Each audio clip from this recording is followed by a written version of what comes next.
नमस्कार दोस्तों, स्वागत है आपका हमारे YouTube चैनल जलधारी क्लासेस में। दोस्तों, डीएलएड के लिए ये है आज की लास्ट वीडियो, यानी कि 10वीं वीडियो। ठीक है, और उम्मीद करते हैं आपने सभी वीडियोस देखी होगी और आपने अच्छे से अपना यहाँ पे रिवीजन भी किया होगा। और ये है आज की लास्ट वीडियो। तो चलिए दोस्तों, आज की वीडियो शुरू करते हैं। तो क्वेश्चन नंबर 1 है, शिक्षण की परियोजना पद्धति क्या है? तो क्या है शिक्षण की परियोजना पद्धति?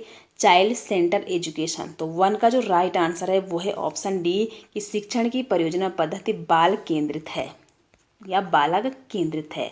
क्वेश्चन नंबर 2 है, एक अध्यापक का श्रेष्ठतम गुण है। यहाँ पे अध्यापन होगा। ठीक है, ऑप्शन ए है अध्यापन के प्रति पूर्ण समर्पण, बी है अध्यापन के प्रति उच्च चरित्र, सी है अध्यापन के प्रति उच्च विचार और डी है अध्यापन की धर्मनिरपेक्षता। तो देखो, यहाँ पे सभी ऑप्शन हमको राइट लग रहे हैं, लेकिन हमको चूज टीचिंग एप्टीट्यूड में वही करना है जो अदर 3 ऑप्शनों को इंक्लूड करता हो। तो यहाँ पे जो ऑप्शन ए है, अध्यापन के प्रति पूर्ण समर्पण, जो अध्यापक होगा उसका उच्च चरित्र भी होगा, उच्च विचार भी होगा उसका। तो इसलिए 2 का राइट आंसर है ऑप्शन ए। क्वेश्चन नंबर 3 है, अध्यापक की कार्य क्षमता को बढ़ाया जा सकता है। कैसे बढ़ाया जा सकता है किसी भी अध्यापक की कार्य क्षमता को? जब अध्यापक के कार्यों की सराहना करे। तो क्वेश्चन नंबर 3 का राइट आंसर है ऑप्शन सी। क्वेश्चन नंबर 4 है, बुद्धिलब्धि या आईक्यू की अवधारणा दी गई थी। अगर बात करें जो आईक्यू होता है, इसका जो फॉर्मूला होता है, हम किसी भी चाइल्ड का आईक्यू लेवल कैसे निकालते हैं कि इसका आईक्यू कितना है। ठीक है, इसके लिए एक फॉर्मूला बनाया गया है, जो क्या है, mental as upon chronological age into 100, जिसको हिंदी में बोलते हैं मानसिक आयु बट्टे वास्तविक आयु गुना 100। ठीक है, ये है आपका आईक्यू का फॉर्मूला। अगर बात करें तो ये किसने दिया था सर्वप्रथम? तो स्टर्न ने ये दिया था। तो 4 का राइट आंसर क्या है? Option C. जो ये फॉर्मूला है ये सर्वप्रथम स्टर्न ने दिया था 1912 में, और फिर टर्मन ने इसमें 100 शामिल किया। जो इंटू 100 है ना, वो किसने इसमें शामिल किया था? टर्मन ने। तो ये दोनों चीज़ आप यहाँ पे नोट कर सकते हैं। क्वेश्चन नंबर 5 है, निम्नलिखित में कौन सा प्रश्न बच्चों को गंभीर रूप से सोचने के लिए आमंत्रित करता है? ऑप्शन ए है, विभिन्न तरीकों से हम इसे कैसे हल कर सकते हैं, बी है, क्या आप इसका उत्तर जानते हैं? तो इसमें जो बच्चा है वो ज़्यादा गंभीर रूप से नहीं सोचेगा, वो अपना डाइवर्जेंट जो थिंकिंग है उसको यूज़ नहीं करेगा। आप इसका उत्तर जानते हैं, अगर उसको आता है वो बोलेगा यस, नहीं आता है वो बोलेगा नो। तो इसमें क्या है, वो गंभीर रूप से नहीं सोचेगा। सी है, सही जवाब क्या है, उसको आता है चाइल्ड को तो वो देगा, नहीं आता तो वो वहाँ पे खामोश हो जाएगा। डी है यहाँ पे, क्या आप इसी तरह की स्थिति के बारे में सोच सकते हैं? तो जो ये दोनों ऑप्शन है इसमें क्या है, हाँ या ना में वो जवाब देगा। इसलिए 5 का राइट आंसर क्या है? ऑप्शन ए है। इसमें क्या है, जो बच्चा है वो डाइवर्जेंट थिंकिंग का यूज़ करेगा। जैसे रीजनिंग के क्वेश्चन में है ना, कितने कितने खतरनाक माइंड से हमको वहाँ पे क्या है, खेलना पड़ता है अपने माइंड से, जो रीजनिंग के क्वेश्चन होते हैं। तो इसलिए यहाँ पे कि कौन सा प्रश्न बच्चों को गंभीर रूप से सोचने के लिए आमंत्रित करता है, तो कौन करता है, जो विभिन्न तरीके से हम इसे कैसे हल कर सकते हैं। फॉर एग्जांपल रीजनिंग के क्वेश्चन, इसमें बच्चा क्या है, डाइवर्जेंट थिंकिंग का यूज़ करता है। क्वेश्चन नंबर 6 है, बुनियादी शिक्षा का आधार मनोवैज्ञानिक है क्योंकि? तो यहाँ पे आप ऑप्शन देख सकते हैं। तो 6 का राइट आंसर क्या है?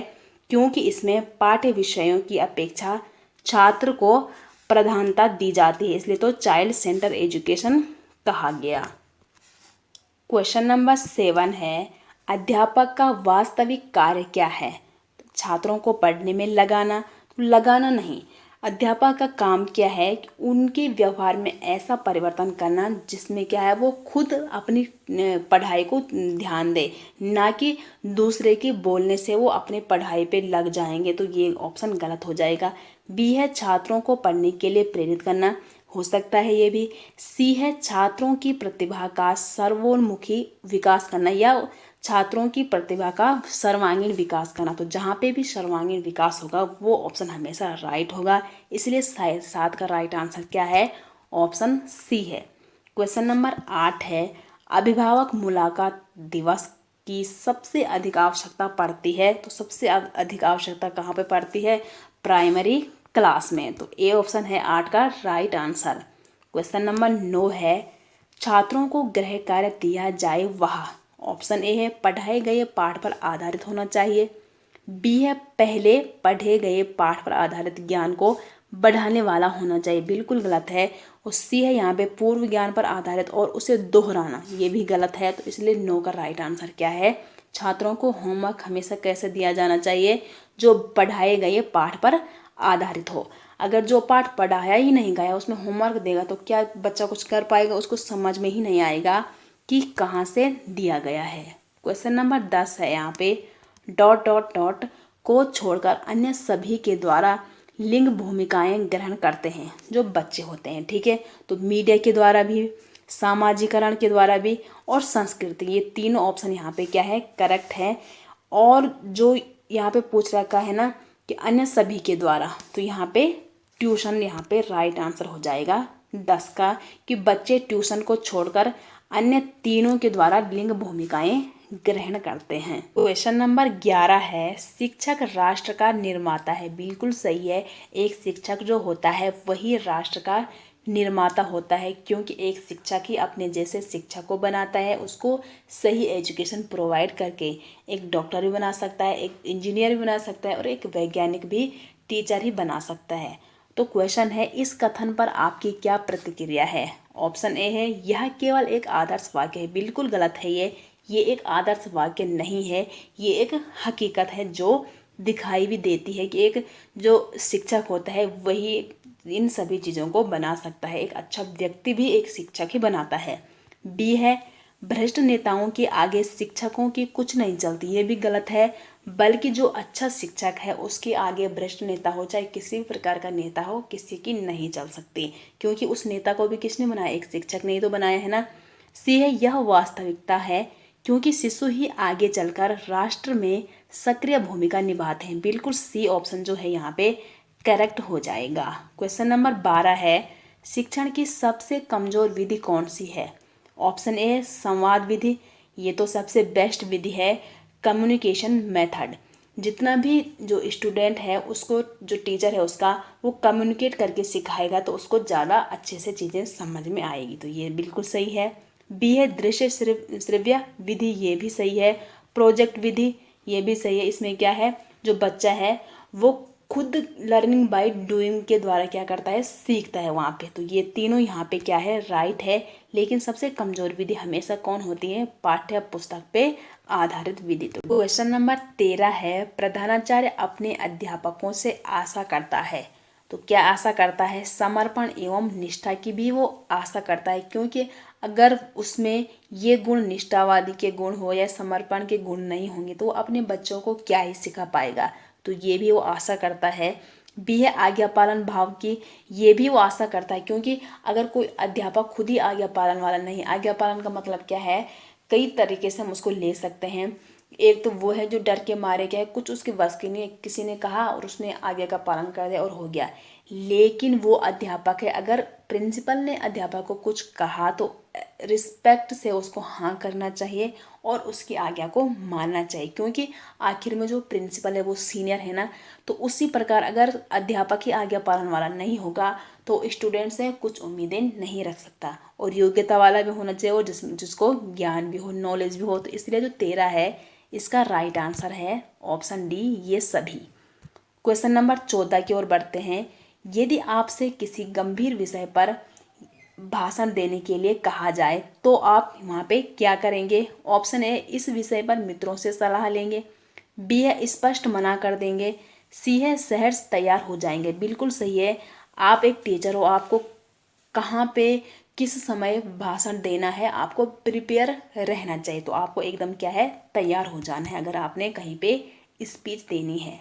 क्वेश्चन नंबर 15 है, समावेशी शिक्षा के सिद्धांत किस पर आधारित है? तो 15 का जो सही आंसर है वो क्या है? यहाँ पे समता एवं समान अवसर पर आधारित है समावेशी शिक्षा के सिद्धांत।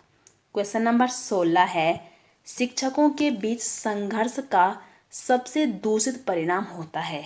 ऑप्शन ए है शिक्षण समय में कमी, बी है छात्रों का व्यवहार बिगड़ जाना, सी है पाठ्यगामी क्रियाएं प्रभावित होना और डी है प्रधानाध्यापक तथा अध्यापकों के संबंध खराब हो जाना। तो जो 16 है इसका सही आंसर क्या है कि शिक्षकों के बीच संघर्ष का सबसे दूषित परिणाम कब होता है, जब छात्रों का व्यवहार बिगड़ जाता है। तो बी ऑप्शन है यहाँ पे करेक्ट आंसर। नंबर 17 है प्रोजेक्ट कार्य का उद्देश्य छात्रों में। तो प्रोजेक्ट कार्य छात्रों को क्यों दिया जाता है कि ताकि छात्र ह्यूरिस्टिक मेथड का यूज कर सके। ठीक है, 17 का जो सही आंसर है वो क्या है, ऑप्शन डी है कि प्रोजेक्ट कार्य का उद्देश्य छात्रों में सृजनात्मक योग्यताओं को प्रोत्साहित करना है। तो डी ऑप्शन हो जाएगा करेक्ट आंसर। क्वेश्चन नंबर 18 है अनुशासन भंग करने वाले छात्र को दिया गया दंड ऐसा होना चाहिए कि। ऑप्शन ए है भय के कारण कोई छात्र अनुशासन भंग न करे। बिल्कुल गलत है ये, कि देखो डांट भी कुछ हद तक सही है, लेकिन अगर आप अपने स्टूडेंट को ऐसे डांटते हैं कि वो बेचारा इतना भयभीत हो जाता है कि वो कल से स्कूल आना भी बंद कर सकता है, तो उसका मन क्या कभी पढ़ाई में लगेगा? बिल्कुल नहीं लगेगा। तो इसलिए ऑप्शन ए गलत है। बी है वह छात्र हमेशा उसकी याद करके कांप जाए। ये भी वही है कि आपने इतने भयंकर ढंग से अपने स्टूडेंट को डांटा कि वो बेचारा हमेशा क्या है कांप कांप के वो स्कूल आता है। ना उसकी रुचि पढ़ाई में होगी, ना खेल में उसकी रुचि कुछ नहीं होगी, क्योंकि वो इतना डर गया। आखिर में 1 से 5 तक के जो बच्चे होते हैं कितनी कम एज होती है उनकी, है ना। सी है दंड पाने वाला छात्र अपने को सुधार ले। अगर आप अपने स्टूडेंट को डांटते हो तो फिर आपकी डांट कैसे होनी चाहिए कि उसका प्रभाव अपने जो स्टूडेंट है उसको भी पढ़े और दंड पाने वाला जो आपका स्टूडेंट है वो अपने में सुधार भी ला सके। तो सी ऑप्शन हो जाएगा 18 का राइट आंसर। क्वेश्चन नंबर 19 है शिक्षण का कार्य है। तो शिक्षण का कार्य क्या है? हर व्यक्ति के वश का नहीं होता है शिक्षण का कार्य। तो 19 का राइट आंसर क्या है? Option B. क्वेश्चन नंबर 20 है स्कूल के बाद अपने खाली समय में अध्यापक को क्या करना चाहिए। ऑप्शन ए है घर के काम में पत्नी का हाथ बटाना चाहिए। बी है स्व अध्ययन के द्वारा अपना विकास करना चाहिए। किसी भी अध्यापक को अगर फ्री टाइम है तो उसको क्या करना चाहिए? सेल्फ स्टडी करनी चाहिए। तो 20 का राइट आंसर है ऑप्शन बी। क्वेश्चन नंबर 21 है स्कूलों में पर्यावरण शिक्षा आवश्यक है। क्यों आवश्यक है स्कूल में पर्यावरण शिक्षा की? तो ऑप्शन ए है यहाँ पे छात्रों में पर्यावरण चेतना जगाने के लिए ही स्कूल में क्या दी जाती है? पर्यावरण शिक्षा। तो ए ऑप्शन है क्वेश्चन नंबर 21 का। क्वेश्चन नंबर 22 है कक्षा शिक्षण में छात्रों की रुचि बनाए रखने के लिए अध्यापक को क्या करना चाहिए। यहाँ पे आप ऑप्शन देख सकते हैं। तो जो 22 है इसका राइट आंसर क्या है? ऑप्शन ए है यथार्थ जीवन के उदाहरणों का भरपूर प्रयोग। बिल्कुल सही है। अगर आप ऐसे करते हैं तो छात्र कहीं ना कहीं इन सभी बातों में क्या है? रुचि लेंगे। बी है छात्रों को चर्चा का भरपूर अवसर देना। ये भी सही है। अगर तुम छात्रों को वो चर्चा कर रहे हैं चाहे ग्रुप में चाहे आप अध्यापक के साथ, तो वो क्या है वहाँ पे आनंद लेंगे और वहाँ पे रुचि भी लेंगे। सी है शिक्षण सामग्री का खूब प्रयोग। अगर खूब प्रयोग करते हैं तो जो आपकी क्लास है वो रुचिकर हो जाती है। और डी है यहाँ पे ये सभी। तो 22 का जो राइट आंसर है वो क्या है? Option D. क्वेश्चन नंबर 23 है किस विधि से छात्र सबसे अधिक और अच्छी तरह सीखते हैं। तो किस विधि से सीखते हैं? स्वयं करके। जब कोई भी जो स्टूडेंट है वो लर्निंग बाय डूइंग स्वतः करके किसी काम को सीखते हैं तो वो उसको आजीवन याद रहता है और वो इतने अच्छे से उसको सीखता है कि उसको रटने की भी आवश्यकता नहीं पड़ती है। इसीलिए तो प्रैक्टिकल होते हैं। जो ये ह्यूरिस्टिक मेथड है इसमें क्या है, जो छात्र है वो खुद करके सीखता है। तो वो जो विधि है वो सबसे बेस्ट है लर्निंग बाय डूइंग। तो बी ऑप्शन हो जाएगा 23 का। क्वेश्चन नंबर 24 है पहले से सीखे हुए कार्यों में सुधार लाने के लिए शिक्षक बच्चों को प्रदर्शन देकर सिखा रहा है। वह शिक्षण की विधि का प्रयोग कर रहा है। तो कौन सी वो शिक्षण की विधि का प्रयोग करता है? तो 24 का क्या है? देखो पहले वो देख रहा है, फिर ऑब्जर्व कर रहा है और फिर सीख रहा है। तो यहाँ पे ऑब्जर्वेशन यहाँ पे राइट आंसर हो जाएगा ऑप्शन बी 24 का। क्वेश्चन नंबर 25 है मानसिक दृष्टि से पिछड़े छात्र या पिछड़े बच्चे आमतौर से अधिक क्या होते हैं? वो क्या होते हैं, सेंसिटिव टाइप के होते हैं। तो संवेदनशील यहाँ पे राइट आंसर 25 का। क्वेश्चन नंबर 26 है, यदि स्कूल में बच्चों की वाद विवाद प्रतियोगिता होने वाली हो तो आप कुछ बच्चों के लिए ऑप्शन ए भाषण लिख कर देंगे। देखो, अगर आप अपने स्टूडेंट को भाषण लिख कर देंगे तो जो आपका स्टूडेंट है ना, वो अपने माइंड का यूज़ कैसे करेगा। अगर आप स्वतः ही उसको भाषण लेकर देंगे तो जो बच्चा है वो अपने माइंड का यूज़ कभी नहीं कर पाएगा, क्योंकि उसको पता है मेरे अध्यापक ने मुझे तो क्या है लिख के देना ही है, तो अपना माइंड का यूज़ मैं क्यों ही करूं। बी है भाषण लिखने की विधि बताएंगे, ये भी वही है। सी है भाषण का अभ्यास कराएंगे। और डी है भाषण के लिए वे कहाँ से सामग्री लें, इसका मार्गदर्शन करेंगे। तो डी ऑप्शन यहाँ पे करेक्ट है कि शिक्षक का काम क्या है, बच्चे को, अपने स्टूडेंट को मार्गदर्शन देना। तो डी ऑप्शन करेक्ट हो जाएगा। अगर सही जगह सही दिशा में अगर कोई अध्यापक मार्गदर्शन देता है तो इस स्टूडेंट को फिर किसी भी चीज़ की ज़रूरत नहीं है, वो खुद वहाँ पे क्या है, कुछ किसी भी काम को कर सकता है अगर सही मार्गदर्शन उसे मिलता है। क्वेश्चन 7 है, छात्र केंद्रित शिक्षा शास्त्र की क्या विशेषता है। तो चाइल्ड क्या है, सेंटर में है, तो चाइल्ड को ही इंपॉर्टेंस दी गई होगी ना, तो ए ऑप्शन गलत हो जाएगा। बी है यहाँ पे बच्चों के अनुभवों को प्रमुखता देना, तो बी ऑप्शन क्या है, 27 का राइट आंसर है। क्वेश्चन नंबर 28 है, जब अध्यापक अपनी कक्षा के छात्रों के लिए शिक्षण योजना तैयार करता है तो उसे छात्रों की आयु को ध्यान में रखना चाहिए, ये भी सही है। अगर उसको अपने छात्रों की एज ही नहीं पता तो किस लेवल पे उनको क्या है काम देगा या उनका शिक्षण योजना तैयार करेगा।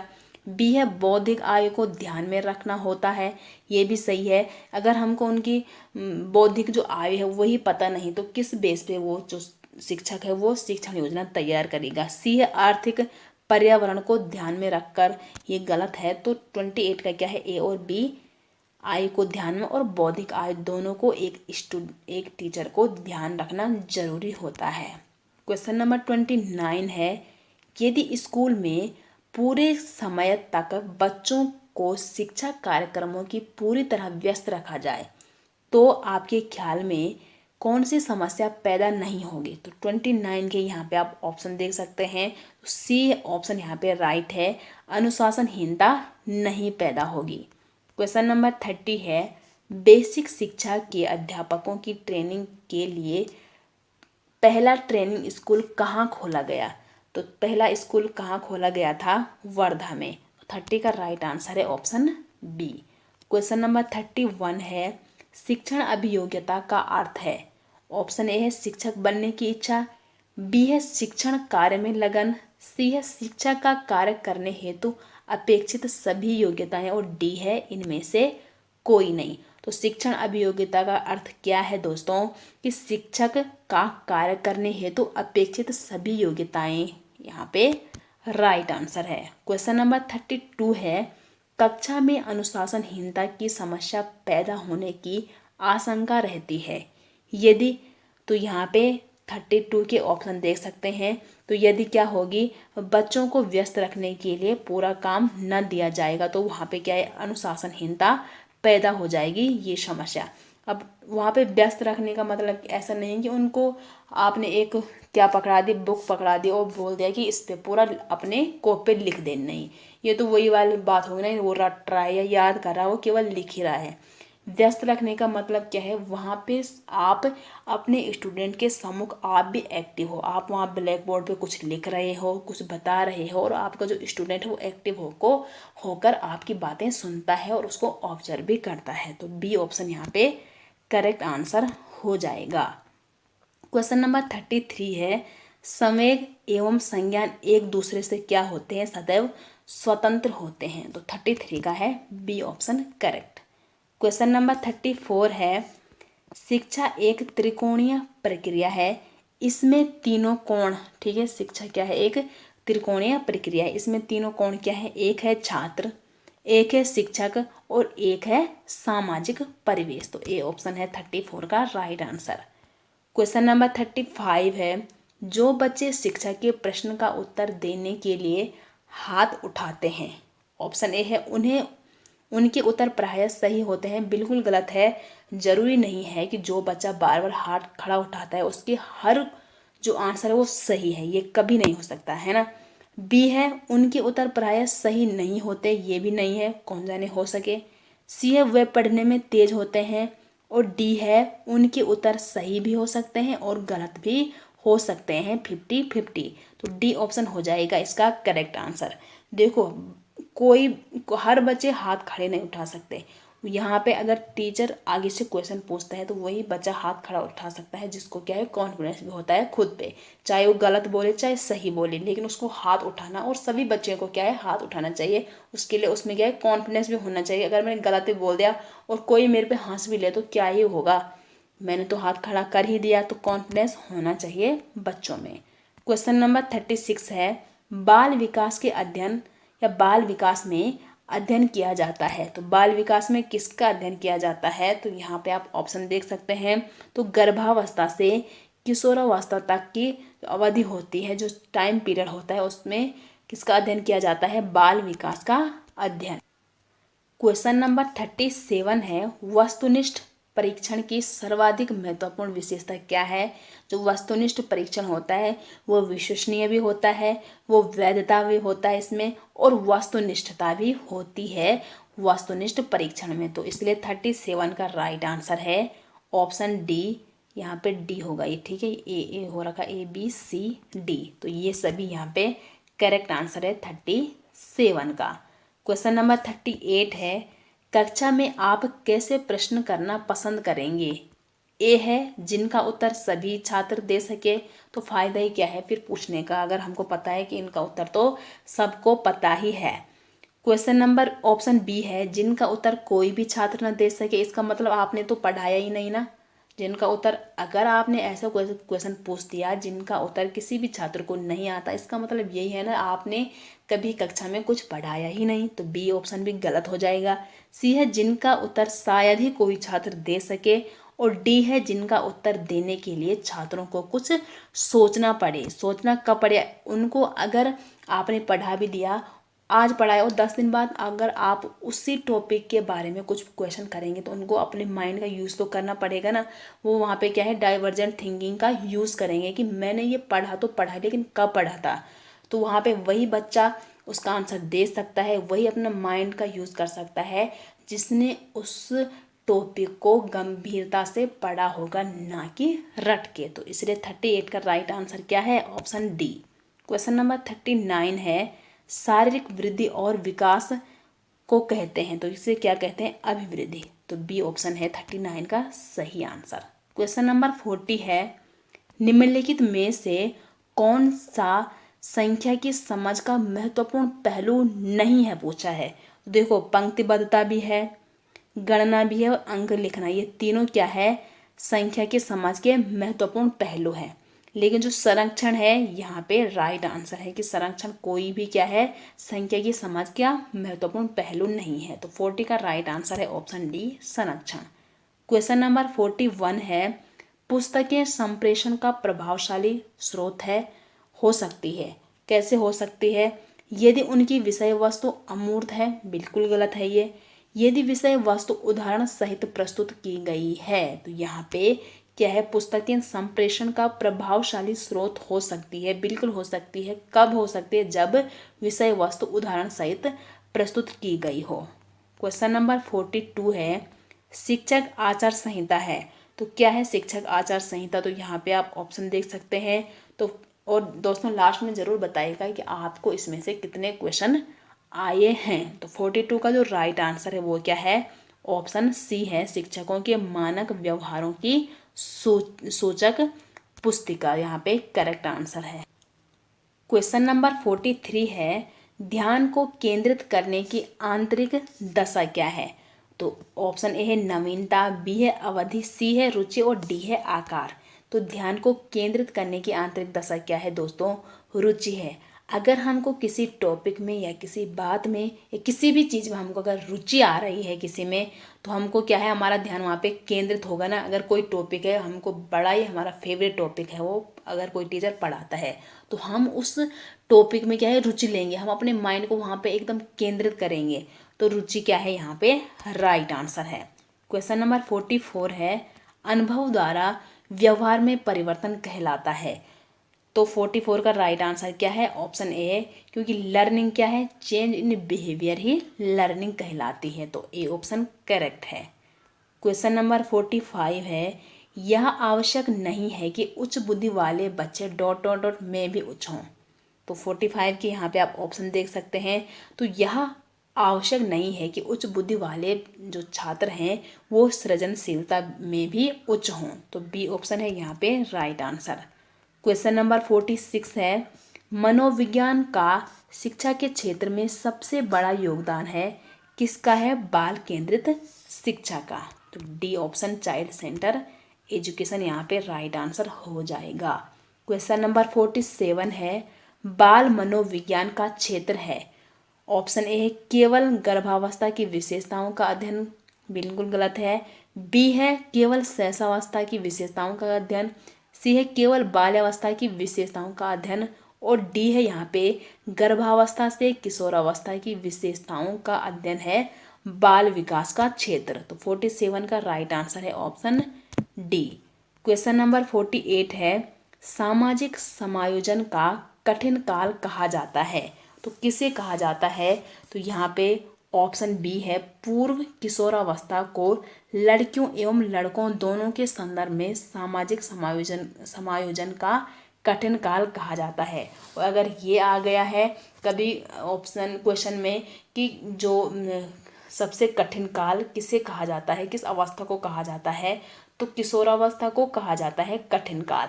और किसने कहा था ये, स्टैनली हॉल ने। ठीक है, इसको आप नोट कर सकते हैं कि स्टैनली हॉल ने कहा था कि किशोरावस्था एक तनाव एवं तूफान की अवस्था है और इसे ही जीवन का सबसे कठिन काल कहा जाता है। और जो किशोरावस्था है इसको क्या कहते हैं, और नाम से भी इसको जाना जाता है, जैसे गोल्डन एज हो गया, ट्रांजेक्शन एज के नाम से भी किसे जाना जाता है, किशोरावस्था को। तो इन सभी चीज़ों को आप नोट कर सकते हैं।